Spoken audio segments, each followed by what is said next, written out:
오원시 마켓뉴스나우 이동재입니다. 이젠 바닥을 다진 줄 알았던 우리 시장, 중국발 반도체 쇼크에 오늘 그야말로 검은 화요일을 보내고 있습니다. 코스피 지수가 장중 10% 넘게 빠지기도 했고 반도체 투톱 모두 두 자릿수 하락을 보이고 있는데요.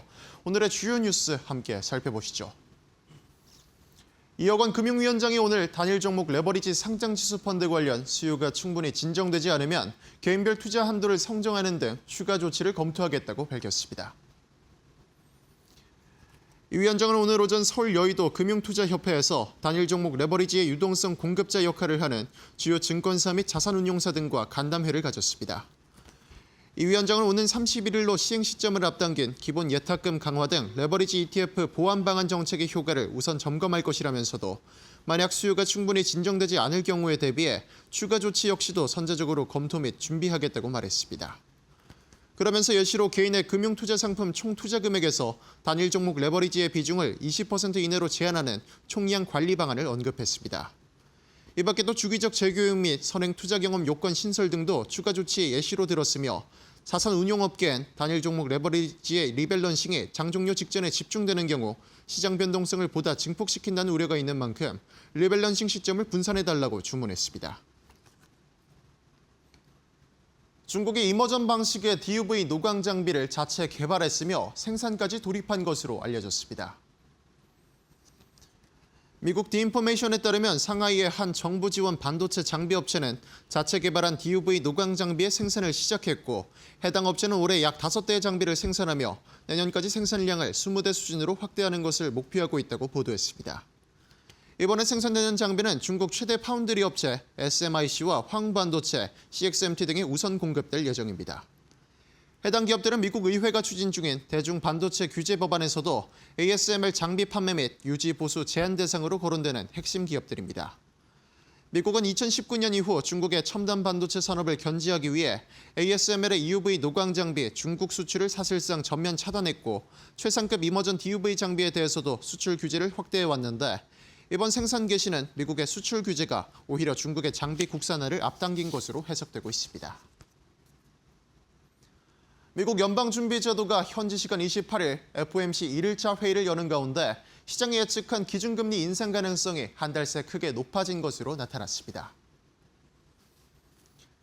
시카고 상품거래소 CME 패드워치에 따르면 이번 FOMC에서 기준금리를 동결할 확률은 62.1%, 0.25%포인트 인상할 확률은 37.9%로 집계됐습니다. 인상 확률은 한 주 전 대비 16%, 한 달 전보다는 29.9% 높아졌습니다. 시장 전망은 여전히 금리 동결에 무게를 두며 9월 인상을 유력한 시나리오로 보고 있지만 월가 일각에서는 다른 의견도 제시됐습니다. 시타델 증권은 연준이 깜짝 금리 인상을 단행할 것이라며 물가 안정을 회복하겠다는 케빈 워시 연준 의장의 공언에 힘을 실어줄 것이라고 말했습니다. 이어 시장은 연준의 매파적 전환 정도를 또다시 과소평가할 수 있다며 9월까지 기다려보기보다는 이번에 금리를 인상시켜 인플레이션 기대자치를 다시 형성해 높은 파급력을 보이고 연준의 독립성을 부각할 것이라고 설명했습니다. 오늘 우리 시장 시가총액 상단에 있는 종목들이 일제히 두 자릿수 하락을 보이면서 강하게 흔들리고 있습니다. 증권사에서는 이번 폭락이 마지막 고통 구간일 것이라며 8월 반등 가능성을 높게 점치고 있는데요.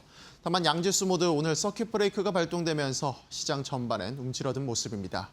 흔들린 시장에 맞는 대처 방안과 맞춤 전략도 저희와 이어서 알아보시죠.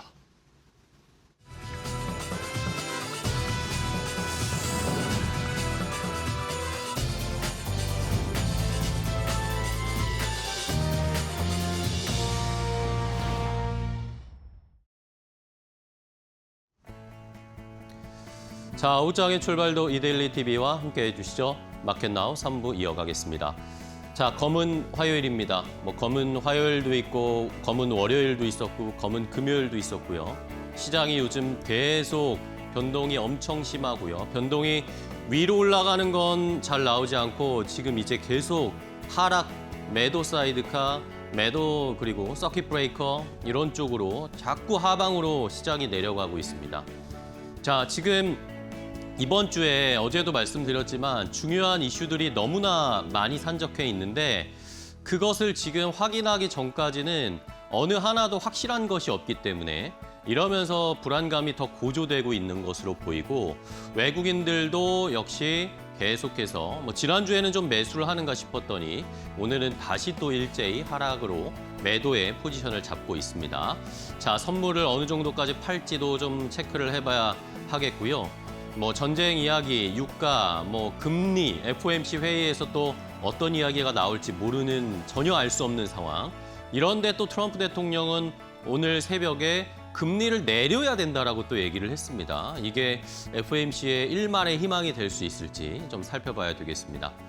자, 오늘 우리 시장을 사실 가장 뒤흔들고 혼란스럽게 만드는 것은 사실 반도체입니다. 결국에는 중국 이야기가 이제 튀어나왔는데요. 자, 시장에서 반도체 중국이 따라올 수 있다라는 이야기가 결국에는 나왔습니다. 이게 정말 사실일지, 그리고 이것이 우리가 시장을 대응하는 데 어떤 전략을 세워야 하는 것인지 자세하게 앵커 브리핑으로 알아보도록 하겠습니다. 자, 오늘 시장이 너무나 혼란스럽습니다. 혼란스럽다기보다는 그냥 하방으로 내리꽂히고 있습니다. 지금 우리 시장이 최근에 올해만 들어서 지금 서킷 브레이커가 8번째 발동이 되고 있고요. 사이드카는 이제 너무나 익숙해서 지난주에 뉴스 보셨죠? 지난주 월, 화, 수, 목, 금 전부 다 사이드카가 걸렸습니다.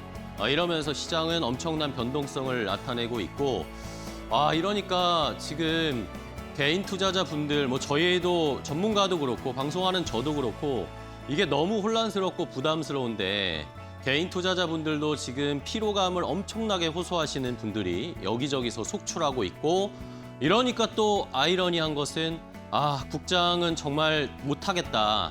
다시 또 돌아왔습니다.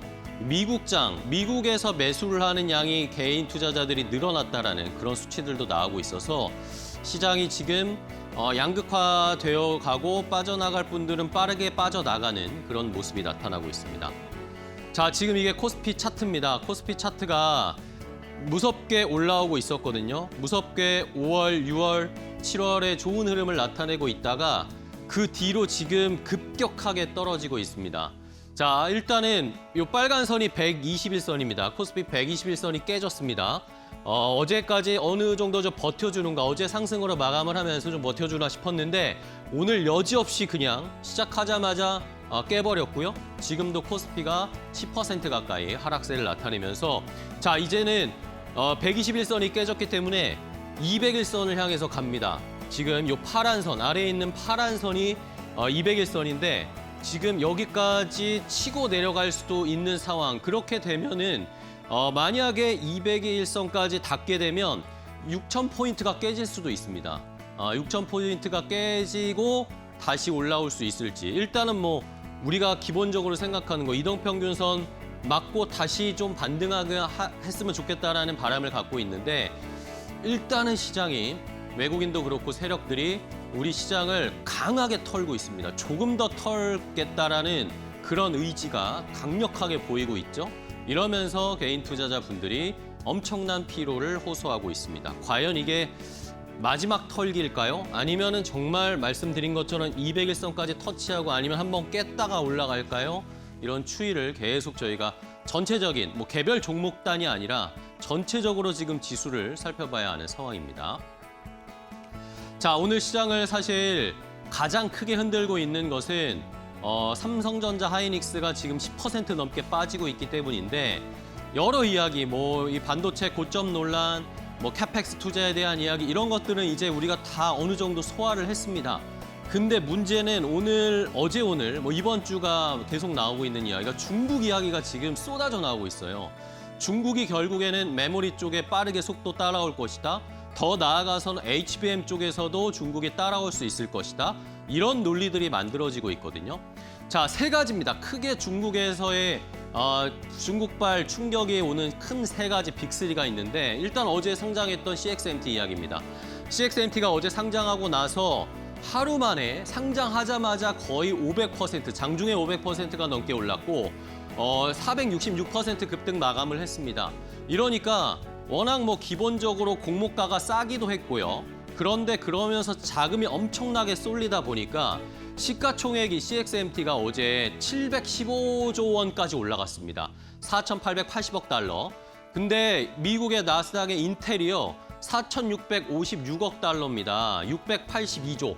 700조가 안 넘는데 하루 만에 그냥 CSMT가 인텔의 시가총액을 뛰어넘었습니다. 여러분이 생각하시는 그 인텔은 십수년간 이 반도체를 만들어 오고 시장을 이끌어오던 리더였는데 하루 만에 CXMT가 이렇게 시가총액을 추월했다라는 이야기가 나오니까 그러면은 CXMT가 이번에 상장으로 얻은 돈을 캐파 확대, D램 쪽에 따라오겠다라고 생각이 들었고 생각의 연결고리가 그럼 D램의 점유율이 조금씩 높아질까? CXMT가 지금 8% 정도 차지하고 있는데 이게 10%대 넘어가면 마이크론, 그 위에 하이닉스, 삼성전자 어떻게 되는 거지? 공급 과잉, 결국에는 캐파엑스 투자를 늘리는 거니까, 캐파를 늘리는 거니까 공급 과잉, 그럼 반도체 가격도 또 떨어지겠네? 이런 식으로 계속 안 좋은 쪽으로의 생각이 계속 이어지고 있고요. 자, 두 번째는 중국의 뭐 어떤 기업인지도 모릅니다, 지금. 그런데 이게 난리예요. 지금 외신들을 통해서 보도가 되는 게 중국에서 그러니까 중국의 정부가 엄청나게 지원을 해주는 그런 국영 지원 기업이 지금까지 ASML이 계속 독점해왔던 이머전 심자외선 리소그래피 DUV 장비를 제조하는 것에 착수했다라는 소식이 전해졌습니다. 이 회사가 어떤 회사인지도 모르는데 말입니다.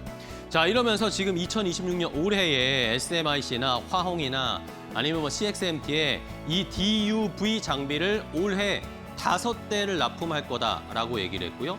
내년에 한 20여 대 정도를 공급할 계획이다라고 이 언론이 하나 외신이 보도를 했습니다. 말씀드렸던 것처럼 어떤 회사인지도 모르고요. 이 5대가 정말 잘 돌아가는 기계인지 아직도 확인이 안 됩니다. 그런데 시장에서는 이 ASML이 만들던 독점적 지위를 깨는 거 아니야? 그러면 또 결국에는 이 전반적인 중국의 반도체 패권에 빠르게 따라오는 속도가 무서울 것이다라는 두려움이 휩싸였습니다. 그나마 다행인 것은 JP모건이 좀 불을 끄려고 이야기를 하고 있는데 이거는 지금 불확실하다, 아무것도 확정된 것이 아닌데 너무나 과도하게 주가가 지금 조정받고 있는 상황이다. 센티멘트 너무 민감하게 반응하면서 센티멘트 주도의 지금 디레이팅이 일어나는 것이지 ASML의 주가든 미국 나스닥 쪽에서의 칩 관련 종목들이든 아시아 쪽에 우리나라 삼성전자, 하이닉스나 일본의 지금 반도체 업체들이 너무나 과도하게 지금 떨어지고 있다라고 해석은 해줬지만 그게 전혀 불을 끄지는 못하고 있습니다. 자, 또 하나는 지난번에 말씀드렸던 키미 K3입니다. 문샷에서 키미 K3 기술 보고서를 결국에 공개했습니다. 그때도 말씀드렸지만 성능이 꽤나 좋다. 클로드 코드나 챗 GPT 다음 정도로 3위 정도의 위치를 할 것이다라는 그런 이야기가 나왔는데 실제 기술 보고서를 확인을 해보니까 12가지의 벤치마크 항목을 평가를 했는데 그중에서 키미 K3가 GPT 5.6 소1보다 9개 항목에서 높은 순위를 기록했다. 12개 중에 9개가 챗 GPT를 상회하는 그런 기술을 가지고 있는 것으로 집계됐다라는 이야기 때문에 또다시 미국의 AI 패권, 중국이 엄청난 속도로 따라오고 있네라는 심리가 발동이 됐습니다. 자, 이러면서 중국의 카드가 자꾸 나오거든요, 지금. 중국의 카드가 나오기 시작한 게 애플 때문이었습니다. 애플이 D램을 중국에서 갖다 쓸 수도 있다라는 식의 이야기를 하면서 뭐 삼성전자, 하이닉스, 마이크론, 우리나라 포함한 이 메모리 업체들에게 압박을 가했는데 이것이 이러면서 오늘은 또 아이러니하게 애플은 사상 최고가를 또다시 경신했는데 엔비디아를 포함한 칩 관련 종목들은 일제히 무너졌죠. 이런 것들도 잘 살펴보셔야 되겠습니다. 자, 지금 JP모건에서 이 급한 불을 좀 끄기 위해서 여러 가지 리포트를 빠르게 쏟아내고 있는데요. JP모건이 반도체 핵심 논쟁이 이거 너무 과하다. 그런데 지금 어쨌든 논란이 너무 심하니 긍정론자와 약세론자들의 상반된 의견들을 좀 비교해 볼 필요는 있겠다라는 의견을 제시했습니다. 이러면서 일단은 약세론자, 반도체 이제 더 못 간다라는 의견들의 어떤 이유를 들고 있는지 5가지를 정리해 줬거든요. 자, 지금 메모리 업종의 사이클의 후반부에 도달했다. 이 부정론자들이 말하는 겁니다. 그러니까 지금 호실적이나 앞으로 가이던스의 상향 이런 것에도 주가가 더 이상 반응하지 않는 것이다. 그런 것들을 어떻게 확인할 수 있느냐? 지금까지는 자본 지출의 정점이 어디일까에 대한 논란이 있었지만 그 다음에는 캐펙스 투자 하이퍼스케일러들의 자본 지출에 지속할 수 있는 기간이 얼마나 될까로 논쟁이 넘어갔다라는 거죠. 이것은 결국에는 흔히 어떤 업종의 사이클 후반부에 갔을 때 자본 지출 성장이 둔화되기 시작할 때 나타나는 논쟁의 다음 흐름이라는 거죠. 이런 것들 때문에 결국에는 지금 메모리 업종은 후반부 사이클에 왔다라고 약세론자는 주장하고 있고요. 캐펙스 투자도 한계가 있을 수밖에 없다라는 겁니다. 하이퍼스케일러들의 자본 지출 상향, 엔비디아가 또 최근에 오픈 AI 데이터 센터 보증도 해줬잖아요. 2,500억 달러나 해줬습니다. 그런데도 주가가 전혀 반응하지 않는 것을 보면 캐펙스 투자도 한계가 있는 것, 그리고 메모리 사이클이 혹시라도 2028년까지 그런 메모리 AI 사이클이 이어진다 하더라도 그게 과연 주가에 긍정적인 영향을 줄까? 이미 그건 주가에 다 반영된 거 아니야? 라고 주장을 합니다. 마지막으로 메모리 업종 이익률이 지금 너무나 과도하다. 주가가 너무 많이 올라왔다라는 거죠. 그러니까 결국에는 주가가 어느 정도 정상화되고 디레이팅되는 과정이 필요할 수밖에 없다라는 주장으로 약세론자들은 반도체의 약세를 주장하고 있고요. 다음입니다. 다음 반도체 그래도 강세론자들 그래도 더 갈 수 있다라는 주장은 뭐가 있을까요? 자, 지금 다른 거 다 필요 없고 그냥 실적이 깡패다. EPS 성장 올해 내년 모두 여전히 강력하고 AI 하이퍼스케일러들의 자본 지출은 계속 상승할 것이다. 공급은 2028년 초까지 아무리 캐파 증가를 하더라도 공급이 따라와주는 건 2028년 돼도 안 된다라는 겁니다. 그러니까 수급 부족은 내년에 더 심화될 거니까 가격 올라갈 수 있다. 그리고 EPS 추정치 상향 이야기 계속 강력하게 나오고 있고 최근에 한 달 조정은 뭐 이런 펀더멘털의 문제가 아니라 결국에는 포지셔닝 청산의 성격이다라는 겁니다. 그러니까 펀더멘털 내러티브에다가 이런 것들을 더 씌워서 평가하는 것은 너무 과도하다라는 의견을 강세론자들 주장하고 있고요. 그리고 마지막으로 메모리 종목, 뭐 삼성전자, 하이닉스를 포함하여 주가 너무나 많이 조정받았다. 거의 50% 가까이 지금 반토막이 난 상황이니까 주가의 조정이 너무 과도하다라는 의견이었습니다.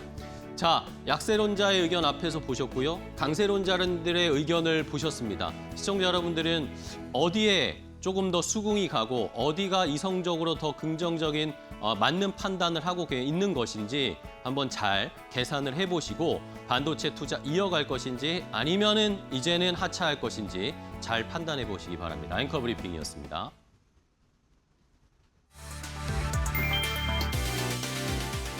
중국의 창신 메모리 GSMT가 지금은 한국 기업의 빈자리를 메우고 있지만 2028년부터는 직접적인 위협이 될 전망이다. CXMT의 글로벌 D램 점유율은 올해 1분기 8%에서 2028년 11%까지 확대될 것으로 예상된다. 상장으로 확보한 약 12조 5천억 원도 첨단 D램 공정과 HBM3 양산, 신규 공장 건설에 투입된다. CXMT는 LPDDR에서 이미 선두권에 근접했으며 텐센트와 알리바바, HP와 델까지 고객사로 확보했다. HBM은 한국보다 2년 이상 뒤처졌지만 중국 정부의 대규모 지원을 등에 업고 격차를 빠르게 좁히고 있다. 특히 삼성전자가 HBM 점유율을 회복하지 못한 채 범용 D램까지 가격 경쟁에 휘말리면 수익성 악화가 불가피하다. CXMT가 HBM3에 진입하기 전에 한국 기업들은 HBM4와 HBM5로 기술 격차를 벌려야 한다. 범용 D램의 수익성을 지키면서 AI 메모리 전환 속도를 얼마나 높이느냐가 향후 시장 주도권을 좌우할 전망이다.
자, 오늘 시장에서도 돈 되는 섹터 테마 찾아보겠습니다. 여기에서 종목까지 선정해서 전략 세워볼 텐데요. 자, 오늘 돈 되는 섹터인 테마는 이데일리 TV 박근호 전문위원과 함께하겠습니다. 위원님 안녕하세요. 네, 반갑습니다. 자, 위원님과 오늘 또 어떤 종목을 살펴볼지 첫 번째 돈 되는 섹터 테마부터 바로 선정해 주신 거 알아보도록 하겠습니다. 첫 번째 돈 되는 섹터는 바로 화장품 섹터를 주셨습니다. 자, 화장품 섹터 뭐 실적이나 뭐 수출 그리고 해외 관광객들 이런 것들에 대한 긍정적인 이야기가 나오고 있는데 뭐 오늘 위원님 사실 올라가는 종목들이 없어요. 시장이 다 떨어지고 있는데 이 상황에서 그러면은 뭘 봐야 할지 어떻게 대응을 해야 할지 이런 전략도 좀 필요할 것 같아요. 네. 화장품 섹터들을 이제 우리 시청자분들께서 이데일리 시청자분들께서 이제 종목마다 아마 관심 종목에 한두 종목은 다 들어 있을 거예요. 근데 네. 화장품 섹터들을 이제 이런 오늘과 같은 좀 급락장에서 우리 시청자분들이 화장품 종목군들을 차트나 이제 시세를 봤을 때 생각보다 좀 견조한데라는 느낌을 아마 많이 받으실 거예요. 그래서 시장이 계속적으로 나빴을 때 화장품 섹터가 여기서 더 치고 올라갈 건지 아니면 시장 사실 인정할 건 인정하고 넘어가야죠. 뭐 빠진 건 빠졌습니다. 이제 어떻게 다시 바닥을 잡고 얼마까지 다시 반등을 줄지 이 전략을 짜야 되는데 이 반등 줄 때 화장품주들이 시장에서 지금 많이 빠진 것 대비해서 덜 빠졌는데 더 좋을지 아니면 이제 조금 더 주춤할지 그 부분 판단을 하면 되는데 제가 봤을 때는 지금 뭐 섣불리 현금 있는 걸로 어떤 포트폴리오 신규 종목을 매수하기보다는 여러분들이 갖고 계신 포트폴리오 안에서 시장이 반등을 줬을 때 가장 먼저 가장 빠르게 가장 안정적으로 반등 나는 종목을 더 사는 전략이 제일 좋은 전략이고 신규 종목을 사는 종목은 그렇게 합리적인 전략은 아니거든요. 하지만 이제 화장품들은 제가 봤을 때는 그래도 한 종목 정도는 괜찮은 느낌이 좀 나올 것 같아요. 몇 종목 정도. 그래서 한번 좀 첫 번째 섹터를 골라봤고요. 일단 최근에 나온 팩트 한번 좀 몇 개 살펴보면 우리나라가 이제 중국 쪽에서 화장품 시장이 이제 좀 작아지면서 일단 매출이 줄어들면서 미국 쪽 시장이 가장 큰 수출 국가로 이제 언론 보도가 많이 됐었는데 유럽이 미국을 제쳤다라는 소식이 좀 들어왔죠. 일단 중남미 쪽 수출액도 이제 130% 정도 일단 크게 늘은 상황이고 일단 최근에 이제 브라질 관련된 부분들은 계속적으로 언론 보도가 있긴 합니다만은 오늘 좀 업데이트된 부분 좀 살펴보면 이제 브라질 화장품 협회나 이제 남미 최대 이제 전자상거래 플랫폼이죠. 이제 메르카도 리브레를 이제 중소기업청이 방문을 해서 어떤 한국 이제 중소기업 화장품 진출 확대를 위한 협력 방안을 논의를 했다. 이건 뭐 단기간에 어떤 부분들이 바뀌는 건 아니긴 합니다만은 글로벌 3위의 규모를 갖고 있는 브라질에서 이런 부분들은 나중에 많은 도움이 될 거라고 생각을 좀 하고 있습니다. 정리를 하면 화장품주들 지금 모든 종목군들이 빠져서 밸류 부담이 상당히 낮아지긴 했지만 화장품주들은 그래도 어떤 실적 대비해서 어떤 그 저평가라고 할 수 있는 부분들은 상당히 아직도 어필 가능하기 때문에 화장품주들 신규 매수는 그래도 가능하다 이렇게 말씀드리도록 하겠습니다. 네, 알겠습니다. 자, 실적을 뒷받침해 줄 수 있는 업종이 그래도 화장품이고 그러면서 가격이 많이 내려오고 지금 조정을 다 받고 있습니다. 그런 측면에서 밸류 측면에서 봤을 때도 이제는 좀 접근해 볼 만한 오늘도 상당히 견조한 화장품 업종의 흐름인데요. 자, 그러면 화장품주들 종목을 몇 개 볼게요. 어떤 종목 보고 네. 계세요? LG 생활건강을 네. 증권사에서 추천주로 나오기 시작했습니다. 이게 오, 그동안에는 단 한 번도 LG 생활건강을 뭐 목표가 하향 아니면 목표 투자 의견 하향 이런 리포트는 제가 봤어도 LG 생활건강이 추천주로 최근에 나오기 시작했거든요. 이거 상당히 의미가 있다라고 볼 수 있는 부분인데 일단 LG 생활건강 3만 원에서 170만 원까지 오른 기업이죠. 170만 원까지 오르다가 25만 원까지 좀 다시 빠져서 바닥을 잡고 있는 상황이긴 한데 최근에 나온 부분 사실 미국 같은 기업은 온라인이 20%고 오프라인이 80%예요. 화장품 판매 비중으로 봤을 때. 그래서 미국에 진출하는 기업들이 온라인보다도 오프라인 뭐 월마트나 뭐 이런 기업들을 이런 쪽을 굉장히 좀 많이 컨택을 좀 하는 거죠. LG생활건강 같은 경우는 이제 더 페이스샵 브랜드가 이제 미국 월마트 1,600곳의 오프라인 매장 이제 입점하기로 결정이 됐기 때문에 이 부분이 상당히 어떤 의미가 있다고 보시면 될 것 같고요. 실적이 2분기 실적이 시장 기대치보다 잘 나올 것이다라는 분석들이 나오고 있는데 2분기 실적 기대치가 워낙에 낮았기 때문에 이 부분 사실 큰 의미는 좀 받기 힘들죠. 네. 근데 하지만 하반기 쪽에서는 LG생활건강이 여러 가지 측면을 이제 분석 정리했을 때 하반기는 그래도 뭐 기존의 24년도, 5년도 대비해서 상당히 좀 좋을 것으로 예상을 하고 있는 상황이죠. 올해 이제 토탈을 봤을 때는 한 3,900억 정도 예상을 하고 있는데 영업이익이 작년에 1,700억 나왔거든요. 그래서 올해 하반기 쪽에 분발한다라고 하면은 작년 대비해서 더블 이상 좀 영업이익을 기대를 할 수 있는 부분 체크를 하시면 될 것 같고요. 두 번째는 이제 많이 다루진 않습니다만 굉장히 뭐 입지전적인 입지가 뭐 뚜렷한 그런 기업이죠. 네. 펌텍코리아 용기 만드는 기업입니다. 네네. 과거 이제 펌텍코리아가 시장에서 좀 관심을 받았을 때가 언제냐면 이렇게 스테 화장품이라고 해서 이렇게 돌려서 쓰는 화장품 유행한 적이 있었어요. 갑자기 나와서 눈 밑에 바르는 거. 그거 유행했을 때 그거 어디가 만드는 거냐 이렇게 많이 팔았는데 펌텍코리아가 만드는 거다라고 해서 그때 좀 조명을 좀 받았죠. 4월 달에 일단 역대 최대 수주를 받았기 때문에 4월 달에 수주 받은 것의 매출이 이제 언제 나타나는지는 정확히 나오지는 않겠습니다만 그래도 2분기에 나오겠죠. 실질적으로는. 그러니까 2분기 실적을 기대를 많이 할 수 있는 부분이고 우리가 보통 실적이 좋아지는 기업 그다음에 주가가 올라가는 기업 이런 기업들의 공통점은 현재 하나로 압축을 할 수가 있어요. 이제 수주를 받는 것보다 생산량이 못 따라가다 보니까 가격이 올라가는 구조거든요. 지금 시장에서 뭐 많은 스포트라이트를 받았었던 어떤 섹터들을 좀 보면 이 펌텍코리아도 지금 굉장히 그 공장 증설에 진심인 상황이긴 한데 수주 받은 것보다 생산량이 너무 못 따라가서 일단 캐파를 확충하고 있는 상황입니다. 일단 2분기 실적은 뭐 기대치 이상 나올 것은 당연하고 1분기는 실적이 좀 안 나왔는데 그게 해소가 됐죠. 왜 어떤 부분이냐면 공장이 굉장히 여러 개가 있습니다. 이제 4공장을 이전을 하는데 그게 좀 약간 마무리가 좀 안 돼서 1분기 때 생산량이 좀 못 따라가는데 2분기에는 이제 생산 차질이 정상화됐기 때문에 1분기 때 못 올랐던 주가를 이제 2분기 때 마저 합쳐서 올라갈 수 있는 어떤 실적과 주가 흐름 한번 기대를 해볼 만하다 이렇게 정리하도록 하겠습니다. 네, 알겠습니다. 자, 펌텍코리아 화장품 용기 만드는 회사 하나 알려주셨고 LG생활건강이 진짜 말씀해 주신 것처럼 거의 뭐 소외되다 못해 최대로 관심이 없었던 종목이긴 한데 LG생활건강에 대한 긍정적인 의견들 리포트가 나오기 시작했다라는 것은 뭔가 내부에 변화가 있다라는 뭐 반증이기도 하겠죠. LG생활건강도 함께 잘 짚어보도록 하겠습니다. 자, 그럼 탑픽 종목으로는 뭐 보세요? 화장품주 중에? 기존의 왕이었었는데 지금 왕자를 좀 약간 내줬죠. 다시 한번 왕자를 찾아올 수 있는 종목이 코스맥스인데 코스맥스 한번 좀 준비를 했습니다. 네. 우리나라 화장품 기업들이 지금 중국의 비중을 줄이고 일단은 뭐 미국, 유럽, 중동, 일본 쪽 치중하는 사이에 코스맥스는 그래도 아직도 중국의 좀 그 비중이 굉장히 높은 상황이 하죠. 뭐 중국의 인디 브랜드가 워낙 많이 생기고 있긴 합니다만은 그래도 최근에 이제 중국이 좀 소비가 좀 약간 부진하면서 코스맥스 실적도 좀 약간 부진할 것이다라는 얘기가 있었는데 사실 실적은 그렇게 흔들리지 않았죠. 이미 그런 부분들은 우려감이었었는데 주가에 다 반영이 됐고 우리가 보통 코스맥스가 좋냐, 한국콜마가 좋냐라고 얘기를 하는데 뭐 매출은 한국콜마는 이제 HK 이노엔에 있으니까 확실히 한국콜마 높긴 한데 화장품만 보면 뭐 사실 비교 대상은 아니죠.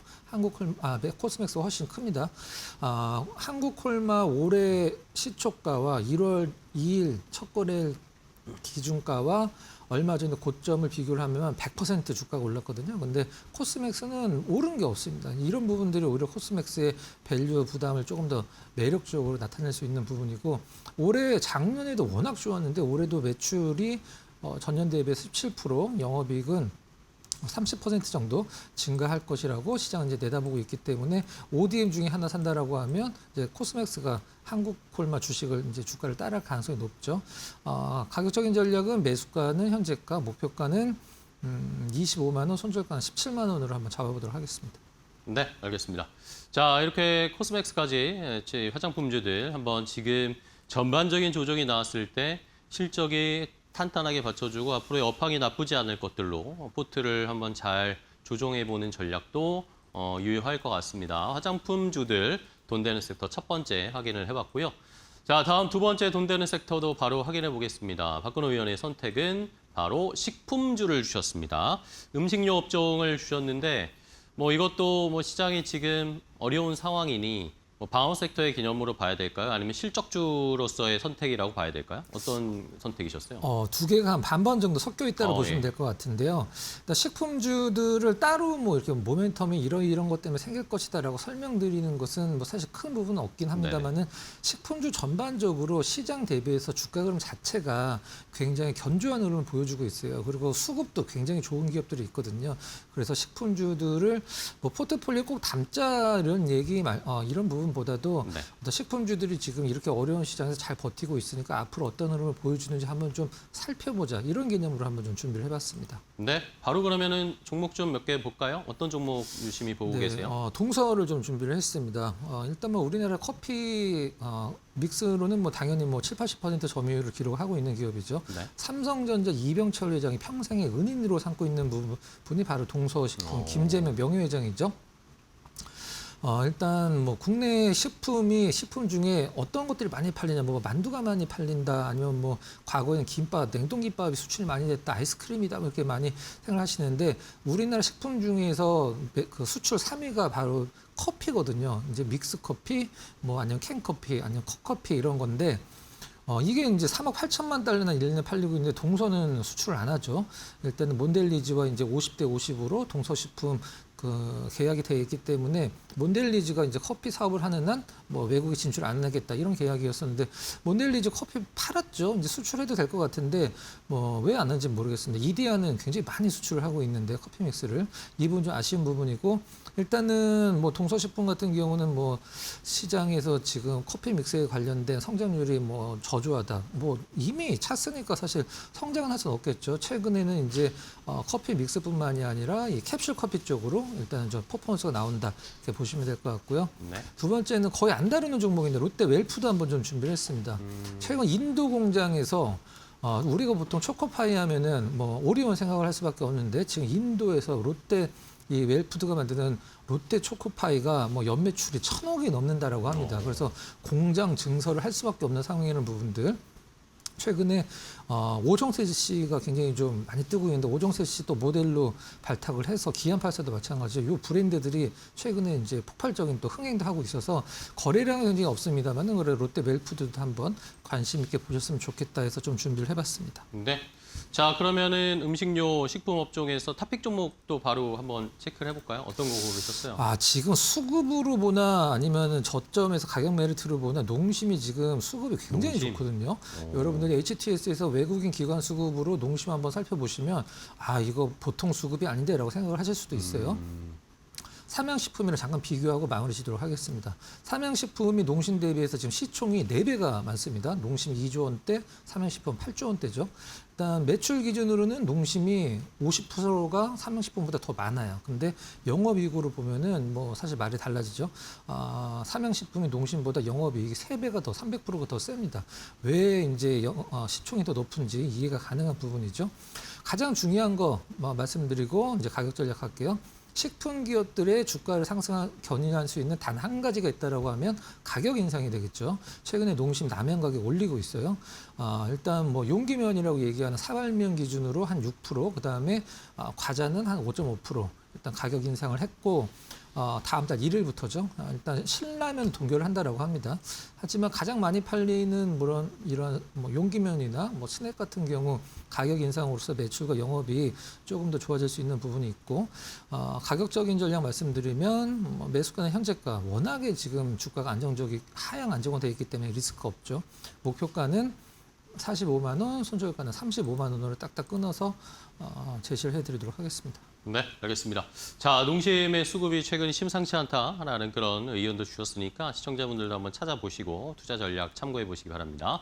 자, 돈되는 섹터의 테마 오늘 박근호 위원과 함께했습니다. 위원님 오늘 또 좋은 전략 종목 알려주셔서 감사하고 다음 시간에 또 뵐게요. 고맙습니다.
국내 증시 오후장 흐름 살펴보겠습니다. 현재 우리 시장 분위기 어둡습니다. 간밤 미증시에서 이 메모리 반도체, 중국발 메모리 반도체의 영향으로 관련 기업들이 크게 밀렸었는데 우리 시장도 프리마켓에서부터 고스란히 영향을 받았습니다. 현재 양시장 모두 매도 사이드카에 이어서 서킷 브레이커까지 나왔고요. 한국형 공포지수인 V코스피 역시 80선을 넘어섰습니다. 보시다시피 버블맵 상으로도 전체 업종들 모두 파란불 들어와 있습니다. 그나마 시장 대비해서 오락엔터, 제약바이오가 그나마 좀 견조한 흐름을 보이고 있다 이렇게 보시면 되겠습니다. 그럼 자세한 지수 상황 확인해 보겠습니다. 코스피 지수가 개장을 5% 넘게 급락하면서 출발했습니다. 계속해서 좀 낙폭을 키워가면서 개장 후 5분 만에 매도 사이드카가 나왔고요. 6,030선까지 저점을 낮춰 잡았습니다. 6,000선을 장중에 위협받기도 했고 현재는 10% 넘게 밀리면서 6,064선에 거래되고 있습니다. 코스닥 흐름도 살펴보겠습니다. 코스닥은 3% 넘게 밀리면서 출발했는데요. 장 출발 이후로 계속해서 낙폭을 키워가고 있는 상황이고 역시나 사이드카 이어 서킷 브레이커까지 12시가 넘어서면서 발동했습니다. 현재 7.8% 밀리면서 704선에 코스닥 거래되고 있습니다. 그렇다면 수급 상황도 살펴보겠습니다. 외국인이 계속해서 좀 순매도세가 깊어지고 있습니다. 3거래일 연속해서 매도세를 이어가고 있는 상황인데요. 현재 외국인 벌써 3조 5천억 원 넘게 팔아치우고 있는 상황이고요. 개인은 그래도 장중에 좀 매수를 보이고 있는데 3조 2천억 원대 순매수 보이고 있습니다. 기관이 그래도 장중에 순매수로 전환을 한 상황이고요. 코스닥 시장에서는 외국인과 기관이 동반해서 매도를 보이고 있고 개인만이 1,100억 원대 순매수에 나서고 있습니다.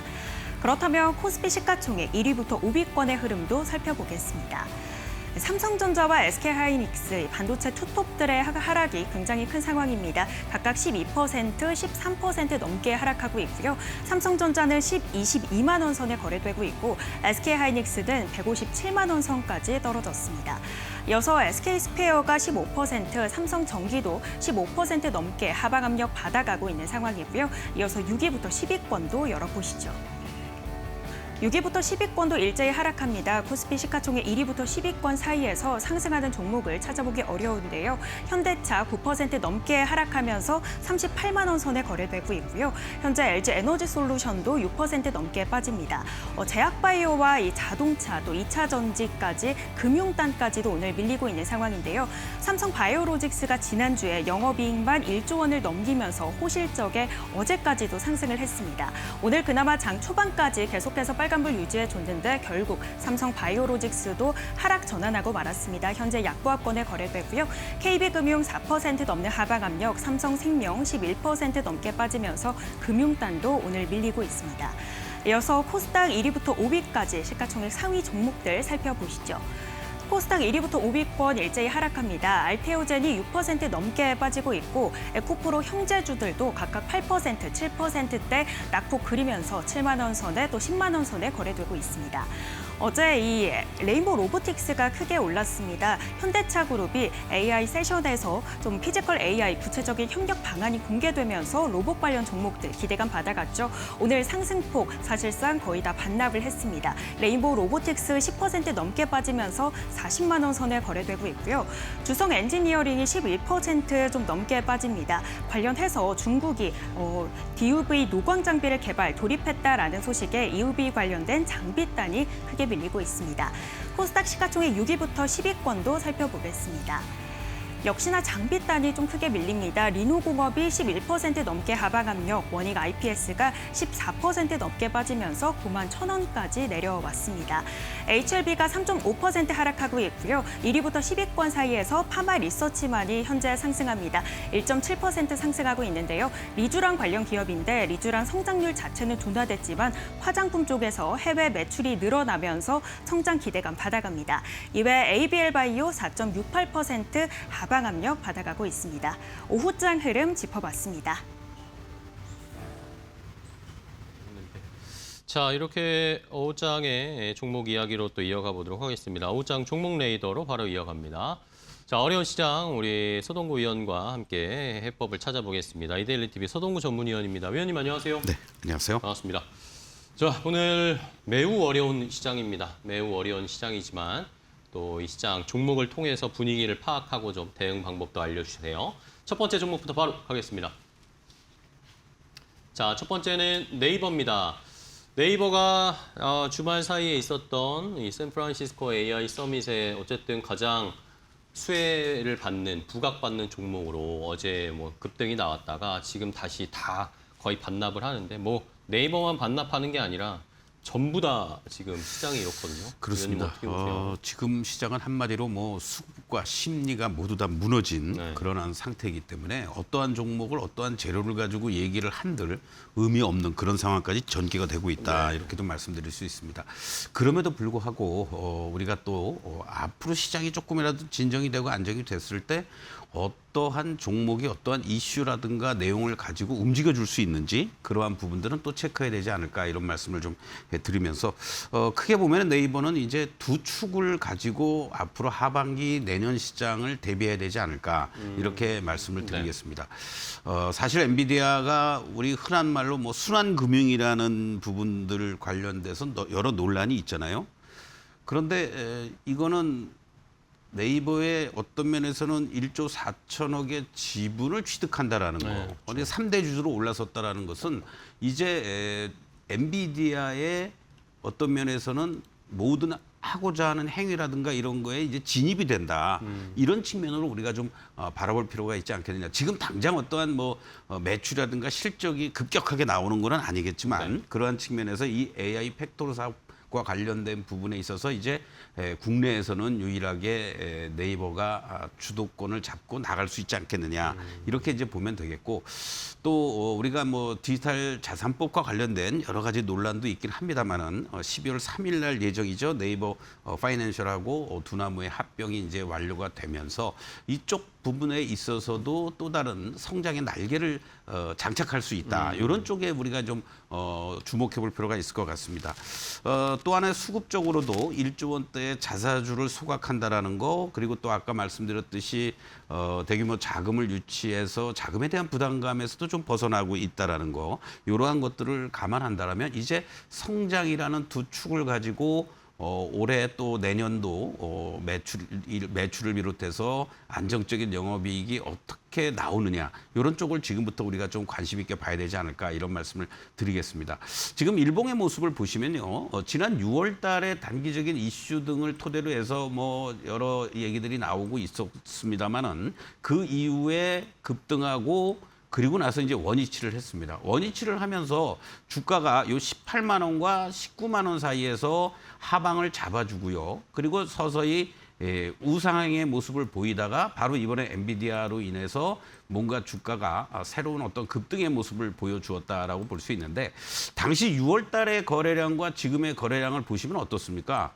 급등을 보여주긴 했지만 거래가 너무나도 물론 뭐 직전 거래일 대비해서는 급등도 했고 했습니다만은 아직은 부족한 거죠. 그러니까 결국은 저점은 높아지면서 18만 원, 19만 원에 대한 지지력을 확인해 주었다. 그러니까 위쪽으로는 어차피 매물들이 있지만 뭐 앞으로 삼성전자, SK하이닉스도 여러분들께 또 이제 말씀드리겠습니다만 이 저점이 높아지는 과정이 중요하다. 이러한 측면에서 네이버 뭐 지금 당장 여러분들 뭐 손이 안 나가겠습니다만은 하단부를 확인하시면서 이 자리만 잘 유지가 된다라면 좀 중기적인 관점 속에서 우상향의 패턴을 그려갈 가능성이 높지 않겠느냐 이렇게 말씀을 드리겠습니다. 네, 알겠습니다. 자, 첫 번째 네이버에 대한 평가를 다시 해주셨어요. 일단은 네이버는 이제 앞으로의 성장축, 앞으로의 방향성은 확실하게 정해졌습니다. AI 팩토리 그리고 또 하나는 두나무 합병을 통해서 스테이블 코인이라든지 이런 가상화폐 쪽에 또 페이랑 연결되는 이런 시스템 두 가지가 어느 정도 성장을 보여줄 수 있을지 뭐 단기가 아니라 중장기적으로 쭉 한번 지켜보겠습니다. 자, 다음 종목도 볼까요? 두 번째 종목은 어떤 종목을 선택하셨을지 바로 하이브입니다.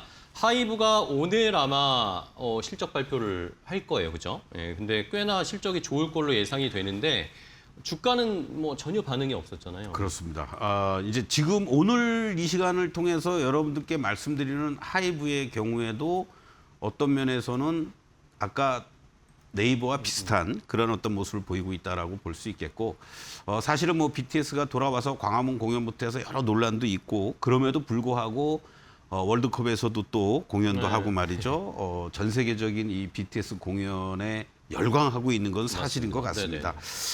또 데뷔한 지 1년밖에 안 된 코르티스라는 그러한 그룹이 급성장을 하고 있다는 것도 뭔가 한번 이 하이브의 BTS 후속으로 의미 있게 바라보고 있는 게 아니냐라고도 얘기가 나오고 있고요.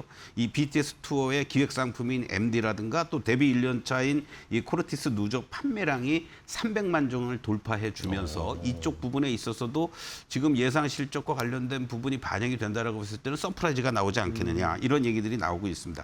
그래서 매출이 1조 3천억 정도, YOY 기준으로 82%, 영업이익도 1,499억 원으로 127% 이상 급증해 줄 것으로 이렇게 전망이 되고 있는데 이 BTS라는 확실한 흑진주를 갖고 있다라는 거, 거기에 코르테스도 그렇고 뭔가 다양한 어떠한 그 뭐 굿즈, 뭐 MD 뭐 할 것 없이 이러한 매출단이 이루어진다라는 측면에서 본다라면 또 시장의 어떤 멀티를 감안하지 않더라도 워낙 뭐 반도체 쪽이라든가 다른 쪽으로 많이 쏠려갔던 흐름에서 경기 방어주 그리고 또 일부 이런 엔터라든가 화장품이라든가 이런 쪽으로도 매기들이 조금씩 오고 있단 말이죠.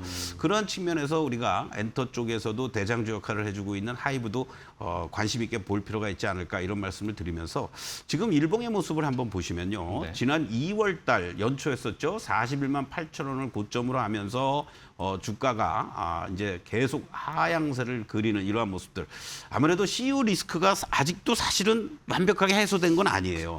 그러한 영향도 있긴 했었습니다만은 그 이후에 주가가 하락을 하는 이런 과정들 속에서 전반적으로 지금의 모습으로 조금 더 확대를 해서 보시면 어떤 삼중 바닥의 패턴으로 연결될 가능성이 상당히 높은 모습을 보여주고 있다라고 말씀을 드릴 수가 있습니다. 결국 우리가 고점에서 헤드앤숄더형이냐 아니면 바닥권에서 역 헤드앤숄더형이냐 이런 패턴의 기술적인 얘기들을 많이 하는데 이러한 것들을 염두에 두신다면 이 종목 역시 저점을 높여가는 모습들을 보여주면서 조금 더 거래만 수반이 돼준다면 우상향의 패턴으로 나타날 가능성이 높지 않겠느냐. 이러한 측면에서 현재가 매수 큰 부담이 없다. 이렇게 말씀을 드리면서 20만 원만 이탈되지 않는다면 1차 목표가 26만 원을 설정하면서 한번 여러분들 단기적으로도 대응해 볼 만한 그런 위치 아니냐 이렇게 말씀을 드리겠습니다. 네, 알겠습니다. 자, 하이브 뭐 실적 오늘 아마 나올 텐데 조금 있으면 아마 실적 발표가 나올 것 같아요. 장 마치기 전에 나오지 않을까 싶은데 실적 잘 챙겨보시고. 자, 마지막으로 그럼 위원님, 지금 시장에 대한 코멘트를 간단하게 좀 부탁을 드릴게요. 많은 분들이 지금 너무 힘들어하시고 변동성에 지금 너무 충격을 많이 받으시는데 지금의 포트를 어떻게 해야 됩니까? 시장이 더 떨어질 걸 대비해서 던져야 하는지 아니면은 버티면서 말씀해 주신 그런 종목들로 좀 포트를 교체를 해야 되는지. 현재 시장에서 가장 낙폭이 크고 실적 대비해서 저평가되어 있는 것은 반도체가 틀림없습니다. 네네네. 그런데 공교롭게도 이번 주에 많은 이벤트가 있습니다. 그렇죠. 내일 하이닉스를 시작으로 그리고 실적 발표. 삼성전자. 물론 하이닉스의 실적 뭐 기대할 게 뭐가 있겠어. 그러나 향후의 가이던스를 어떻게 발표해 주느냐. 거기다 메타를 비롯해서 미국의 빅테크 기업들의 추가적인 캐pex 투자와 관련돼서 어떠한 얘기가 나올 것인지. 그리고 30, 31일 날 FOMC가 있고 네. 일본의 중앙은행 또 금리 결정이 있습니다. 결국 최소한도 이번 주까지만 여러분들 인내하시고 단말기 보지 마시고 새로운 8월 달을 네. 기대하는 분기점을 한번 만들어보자라고 말씀드리겠습니다. 네, 알겠습니다. 위원님 감사합니다. 자, 이렇게 해서 마켓나우 3부 저희가 준비한 종목은 여기까지 말씀드리고요. 저희는 또 내일 오후 1시에 인사드리도록 하겠습니다. 시청해주신 여러분 고맙습니다.